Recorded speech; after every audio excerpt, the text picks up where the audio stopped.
and welcome everybody. Happy Monday to you. How you doing out there? Welcome to the closing beat. Hope you had a great weekend. All is good there. Well rested, ready to get back at it. You know, do some market stuff this week. It's going to be a busy week, so we'll of course focus on everything and a few lessons along the way because we are teaching advisors here at Jazz Wealth. Love to teach, of course. And 2 weeks ago, our Wine and Wealth class was actually, we talked about kind of the Fed now versus the U.S. digital dollar and all the data and legislation wrapped around that. Just make it kind of simplify something it's going to be a big change if that's what happens. And last week, Eric did a full review of all the features here at Jazz. If you're brand new and just joining us, what to expect and how to get things done so you can keep your dough straight. Our Guess the Dow winner. Where is it here? Is it here? Nope, that's Vanessa. It's just on free. Oh, they saw it at the beginning. That's right. You saw it at the beginning. Tom T is the winner, and he was a client, right? Tom's. That's the Tom we're thinking of there. What is it? 5 out of 6. Oh, 5 of 6. Yeah. All right. Yeah. Congratulations, Tom. And he chose the gift card. Okay. Got an anniversary coming up or something? Something's going. You know what? Oh, Mother's Day. Yep. Good call, Tom. Good call, Tom. Yeah. Very nice. So if you want to play, jazzwealth.com/guess the Dow, you're welcome to play. Closest without going over gets a $100 gift card. Or if you're a client, you can choose to have your account credited. The hint there is the Roth IRA is the one that you want to pick. All right, this week we're going to be focused on inflation. The inflation number will actually probably dictate the way the market closes out the week there, and it might confirm the Powell pause, right? So he talked about maybe pausing things there.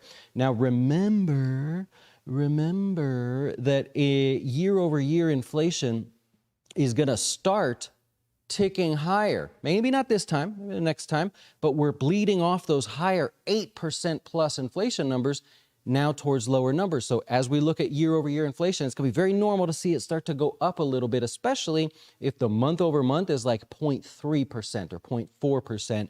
Be easy for that to start ticking higher. Don't let the headlines get you on that one. That is just a simple play on how math works, and they're going to mess with you on that one. So we'll see how that goes. This weekend we also, was it? Yeah, I think it was over the weekend there. We had Janet Yellen. She tried to, well, you notice the talk more and more about you better raise the debt ceiling or there's going to be trouble, right?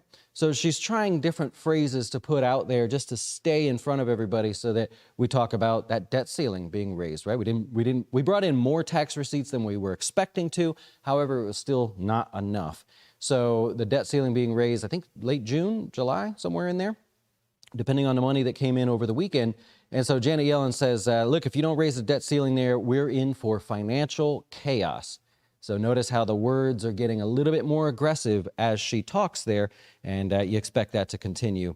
Nobody really listened to her over the weekend, it seems, because the market didn't seem to care. If we look at the S&P, it was a pretty narrow day here. Actually, Friday, last week, the market finished down. And so it was only down less than 1%. But you wouldn't guess that by Friday. Friday was a really, really strong up day there, and it had you going into the weekend feeling like, yeah, this is cool, man. No, actually, we lost last week in the Dow, at least week-over-week performance there. So you try to forget about it a little bit. Nonetheless, we're testing this area. Remember, I talked about that. Nothing impressive happens till we get above or below. We'll now stretch this out a little bit for you. These are the magic lines. That's all anybody cares about in the market. If we get above that, the coast is temporarily clear, and you'll see people maybe take advantage of some profit taking or a little bit of buying as we head up to the next level. Now, let's just say we continue tomorrow and then inflation comes in and, it went down and it keeps going higher and we break above this, that's not the sign that you're about to miss out on a huge market rally. It's just not in the cards. Everything we've talked about for the last couple of weeks, the short interest in the market, volatility being priced in, the typical May performance in the market being a little bit weaker. All of this stuff is like, the sell in May and go away. So all of this stuff leads to underperformance. So it doesn't mean the market can't go up. It just means underperformance. You're not going to get a rocket ship rally moving higher. So don't fall for that, or you might end up putting money to work when you probably should not. The NASDAQ in the same camp here. Now, what we have going on mega cap stocks or super duper mega cap stocks here have been outperforming. And you know what I'm talking about here? I'm talking about your Amazon, your Microsoft in there, Alphabet, Meta, Apple, of course. They've outperformed due to the performance. You got anywhere from 19 to 94% gains so far year to date. And so what that means here is the performance in just those 5 names. We talked about it this week in our notes from Jazz email to clients there. The performance just out of those 5 names accounts for all of the gains in the market this year. In other words, the other 495 stocks could do whatever the heck they want. These 5 stocks lifted and gave us all those gains so far this year. The weighting of those 5 stocks is now at 22%. In other words, 22% of the S&P is just those 5 stocks. The most it's ever been is 25%, so we're really close. Now, what happens there is you start going, are they going to continue? Is this going to be something that is, worked out? All is good there? We have performance so far. This shows the difference in returns relative to just the S&P. So we've got performance 29 percentage points higher. In other words, if you would have invested in just those 5 stocks, you wouldn't have done this, right? I'm not like trying to say like, you would have done this and made a lot of money. But if by chance you had only invested in 5 stocks, you'd be up 29% more than the stock market, just to give you an example of how heavy of lifting these stocks have been doing there.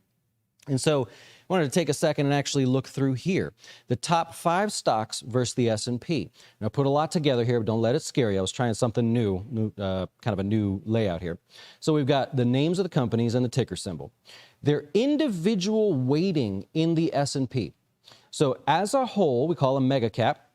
They have 22%. Apple being the most, Microsoft, and what is that? It's like a little dot on the screen. 6%, Alphabet, 4%, and so on, right? The remaining 495 stocks make up 78%. Now, those stocks can certainly, outpace whatever these guys do. However, these are the ones moving right now. This is where the excitement's at. So if you're looking here, you got year-to-date price returns anywhere from 19 to 94%, Meta recovering from last year. So it's not like it's like, oh my God, I could have made 100%. It's recovering from their whole metaverse decisions and spending all that money last time there. And so take a look at this. Year-to-date returns, 29% as a portfolio. The remaining stock market has nothing. After today, it's like 0.3%, so very small, right? So in other words, the 6% returns in the S&P have all come from those 5 stocks. That's what I was trying to kind of point out and share with you there. And so it's going to cost you. Look all the way over here. Valuations relative to the other stocks and the stock market. You're paying 25 times earnings. Maybe you think that's a deal. I don't know. But you're paying up relative to the market. It's cheaper for you to participate in those 5 stocks by buying the whole market and maybe tweaking the way you do it there. So I just wanted to point that out. Kind of interesting how this is going. What happens from here? Can they continue higher? Think about what happens there. If we go into like a soft landing type scenario, what happens? We start to forget about the recession and interest rates can slowly continue a little bit higher there. And so no problem there. The trouble is that, so normally, since 2015, for every half point interest rates go up, and using the 10-year for this, for every half point those rates go up, those 5 stocks average a 15% decline. So in that scenario, you're like, okay, soft landing, but that doesn't mean I want to dive into those stocks, right? They're going to be in a little bit of trouble if rates stay high and continue to move higher there. So that's a little bit of tricky one there. On the downside, what happens?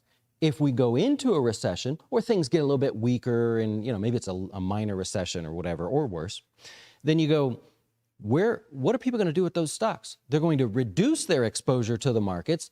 And even if they're index fund investors and they say, well, I have the S&P. If they reduce their exposure to the S&P, 22% of that is those 5 stocks. Those stocks get heavily sold. And so you have kind of a lose-lose, really, right? It's a little bit tough to say that from this point right here, I want to be in those 5 stocks. So that makes it tough. Pullbacks are welcome. All right, keep that in mind. Pullbacks are welcome. One of the other things I want to share with you is volatility. I shared this off to the side that volatility was already priced in for May and for June, which is normal. This is not odd or anything, but we have people betting on higher volatility, and so far, they're right. Volatility has creeped up here in the last 7-8 days or so, right? And so we're just confirming the data that was expected to be seen. If we can see people betting on higher volatility begets higher volatility. So that's all starting to play out there. This over here is something that we'll want to keep an eye on as we go. Do those bets now take their profits? They won. They're making money. They're doing great. Do they start to take their profits? And does that June curve start to bleed off? In other words, do we work our way into a calm and quiet summer? I don't know yet, but I'm watching. So we will see how that goes. One other thing I want to point out here is defensive stocks are still outpacing cyclical stocks or consumer discretionary stocks, right? So if I use the XLP, we're looking at consumer staples, right? Your basic stuff. We're going to buy alcohol, tobacco, cereal, stuff that we will buy, pet food, whether the economy is good or bad. We may price shop, but still we're going to buy it there. Look at the performance in the short term here. Just very, oh, can't see it. Just very visibly here, right? Okay, we're outperforming. Why? What's going on there? Consumer discretionary, things that we are choosy about what we want to spend our money on and a little bit higher price, or maybe we'll buy when times are good. Nothing going on there. So what's the deal with that? There's still that belief that we're going to have a real recession, and money is moving that way. So we don't like to use our opinions and say, oh, we think there's going to be this. We like to watch the money and see, okay, people are still a little bit nervous. We're going to have to watch that there, okay? Kind of interesting. We will see how that goes. If I go over here back to the S&P, we know where we stand, right? So we're just kicking off the week with sort of a review, what to expect, what's coming up here. We know what to expect now with the NASDAQ. That's being lifted by some stocks they're getting tired, right? Those 5 stocks running up the hill, they're getting a little bit tired now, so we need to take a break. Anybody else want to take this and give us a lift? Nope, not quite yet. The Dow is back to positive year to date, but it's been floating around in there, positive, negative. I want to point out oil as well. You've got some supply issue concerns over in Russia and Europe, maybe that there is more supply than expected. That's what came out the other day. We come out today and OPEC's basically talking like, we'll take care of it. If there is too much supply, well, maybe we'll just cut a little bit more. Hence, you get a very, very sharp bottom in the oil markets there. All right. All right, stocks in the news here for today as we get the week started here. Amazon, pretty cool. If you're, this is not moving the stock a whole lot here, but they're getting into the AI game as well. If you are selling products on their website there, they're going to start letting you use AI-driven images there. So this falls into that generative AI camp. Remember, and where can I find it here real quick? So I was reading through some of the analyst readings here. So if you look, what is this? This one's Goldman Sachs here. So they're talking about who benefits the most from AI. And it's not the little like, we'll clear your schedule and you can use AI to get more tasks done and stuff like that. Because in the background, it's all just plugging into the very same software. So that's not really unique when you can do it the old-fashioned way. Where the money's coming from and where all the analysts are pointing to, like it or not, is the big guys. Microsoft is using more of that, and they're taking it on and saying, well, let's build something with it. Let's make it generative AI from our design studio all the way to using Bing and stuff. And so they're optimistic about that. Amazon now just throwing their hat in the ring today and saying, we're going to let our clients, our sellers on our website actually use it to generate images for their products and let those images change based on what we find. You're not getting a lot of response with that image. Let's take the same product, but take the image like this and change it around. Now you're getting more response. So to further boost sales there. It's kind of brilliant, right? So you got Amazon, Alphabet, Microsoft, and Meta are the 4 stocks that have been named in all of the generative AI analytics from all the analysts out there. So I was going through all of them just to see there. And so you're talking about a whole serious lot of money. And Amazon is basically just saying, let's get into the headlines and make sure that people don't forget that that's, us. All right, Carrier. So Barron's was actually in the news over the weekend. talking about Carrier, and it said, we expect their market cap or their valuation to bridge the gap between these guys and Trane. Oops, there you go. Trane. So Trane is about a $40 billion company, and Carrier is about a $35 billion company. So what Barron's is saying is, we think that their valuation is going to get closer to $40 billion, while Trane maybe just hovers around and does whatever. What does it take to raise the valuation or the market cap of a company? The market cap is simply the number of shares times the price of the stock. So when you look at that, you go, well, okay, if the share price goes up, so does market cap, right? If the price of the stock is, $50 times the same amount of shares, then that means the value of the company is more. So what they're insinuating is the price is either going to go up, or what else could they do? That's what was missing in this article. They could buy back shares. If they buy back more shares, now we have the share price could stay the same, times less number of shares gives you a higher valuation.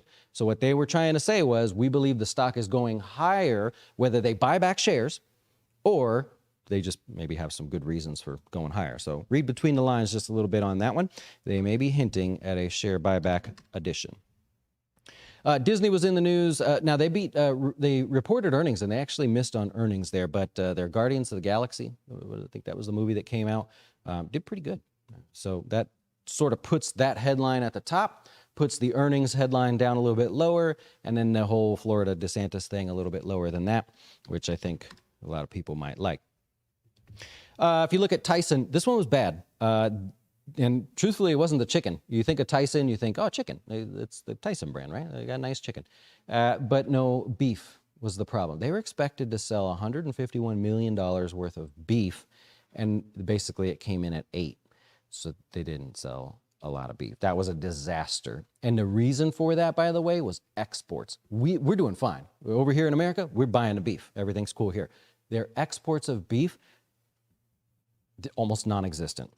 Pretty much non-existent. I mean, when you say $8 million for a multi-billion-dollar company, that's tough. So basically, let me go back real quick. So basically what happens is you now have every analyst estimate putting you right back to fill the gap. That's it. That's the best they think it's going to do. Maybe a little recovery here, chops around, but that's an unfortunate day for them. By the way, the yield on that, what's that got to be now? They were like 1.7, 1.8. That's got to put you, that's pushing 4%. So you got a stock that's down, one day here, 16%. If you like Tyson Foods, I mean, that's basically a 4% dividend yield, basically a money market payment there with some room for maybe them to recover. And then Occidental Petroleum, Warren Buffett had his thing over the weekend there. And, they talked about Occidental Petroleum, and the only comment really was focused on, we have a lot of it, but we're not trying to buy all of it. And I don't know if people were hoping for that or not, but that one stuck out as something that they talked about. Apple was a big focus. There was even some crypto talk in there, a little Elon Musk action, but that's pretty much it. You want to get a little fired up tonight? Tonight, in a very thoughtful way, we're going to discuss the financial genius of Mr. Donald J. Trump, and to keep it fair, Hunter Biden. We're going to do it. We'll go over it. It's something that I reviewed this weekend with clients to go over, the fact that you guys don't like one or the other, right? I can guarantee that. So we said, well, rather than sit here and debate what we don't like about them, let's look at their financial decisions that you can make as well and see if we don't care for some of that. Well, can we steal information from what they did with all of that nonsense going on between politicians? So we're going to do that. Buckle up. Buckle up and grab a drink. I'll see you tonight at 7. All right, let's take your questions here if I can take any questions. 3.78, thank you for that. So Tyson right around 3.78. I thought it had to be pretty impressive there. So we'll see. Kirk is rooting for DeSantis. He's fighting. He's fighting. MW says, like tax fraud part? Well, if you think it's fraud, because neither one of them have any tax fraud cases, right? Am I wrong on that or am I not? I don't know. He's out of it. So neither one of them has been like in trouble apparently yet for tax fraud.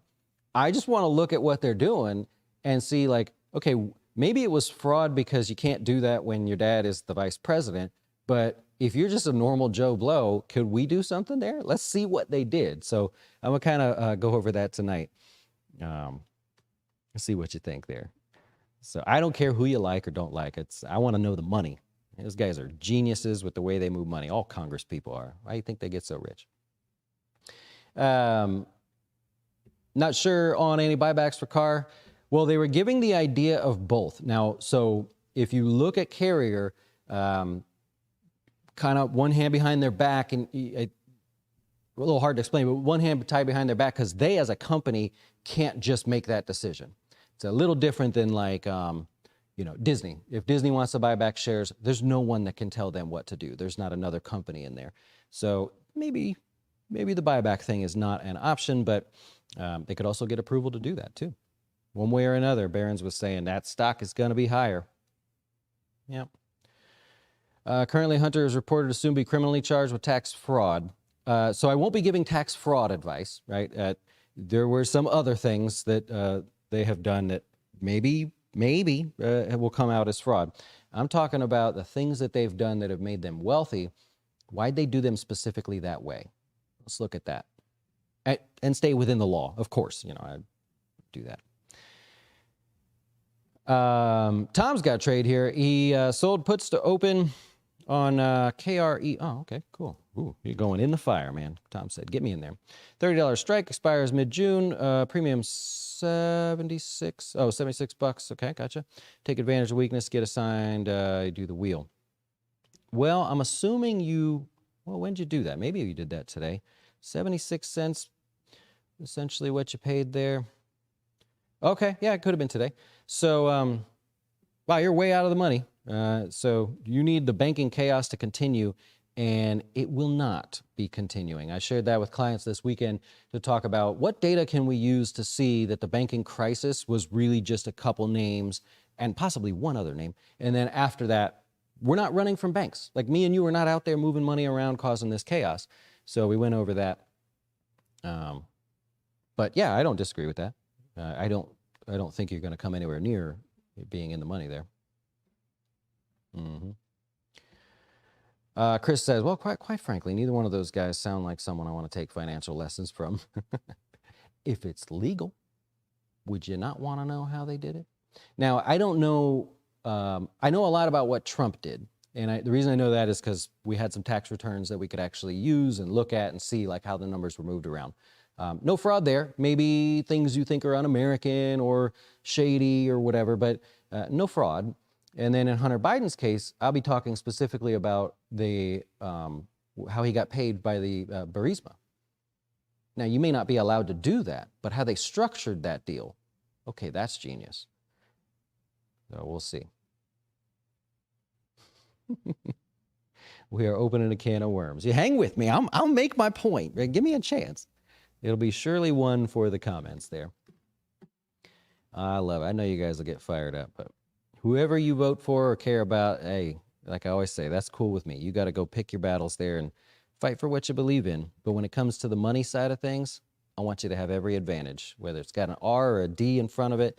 I don't care. I want to know the tricks. What's going on out there and how can we all take advantage of the same tricks?